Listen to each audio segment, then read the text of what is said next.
ఇగో మా అమ్మమ్మ అయితే గ్రేప్స్తో ఇట్లా 5 months కంప్లీటెడ్ అని ఫోటోషూట్ చేసింది.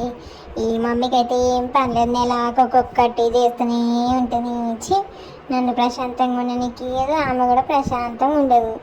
ఏం పని పాట లేనే లేదు వీళ్ళకు. ఇగో నేనైతే మళ్ళీ ఊరుకుంటానా, అన్ని గ్రేప్స్ అన్నీ కూడా మంచి వేసిర్రు నా ముంగట, నేను వదిలిపెడతానా, అన్ని పీకి పందిరి చేస్తున్నా. వాళ్ళ పని పెట్టడం నా పని, మళ్ళీ నన్ను ప్రశాంతంగా ఉండడానికి ఇయ్యరు, వాళ్ళు కూడా ప్రశాంతంగా ఉండరు. మంచిగా ఆడుకుంటుంటే ఆడుకొనియచ్చు కదా నన్ను. గా ఫోటోషూట్ అని దమ్ దమ్ చేస్తారు, ఒకటే ఆ రెడీ చేయుడు, ఆ బట్టలు వేసుడు, ఆ బొట్టు పెట్టుడు ఏందో, మరి ఆ బెడ్షీట్ వేసుడు, మళ్ళా ఆ గ్రేప్స్ తెచ్చి మొత్తం మంచిగా సదురుడు పెట్టుడు. మంచిగా ఉంటే నేను మంచి కొడుకు ఎట్లయితే వాళ్ళను 30 తిప్పలు పెట్టాలి, అప్పుడే నాకు మస్తు ఖుషి అవుతుంది. ఇంకా చూసుకో, ఆ గ్రేప్స్ అన్నీ కూడా మంచి 5 అని రాసిరు కదా, 5 months కంప్లీట్ అయిపోయినాయి. వాళ్ళను 30 తిప్పలు పెట్టేయాలంటే ఆ గ్రేప్స్ అన్నీ కూడా చెల్లా చెదురు చేయాలి, ఇంకా బెడ్షీట్ కూడా పాడు చేయాలి. ఎట్లుంది నా ప్లాను?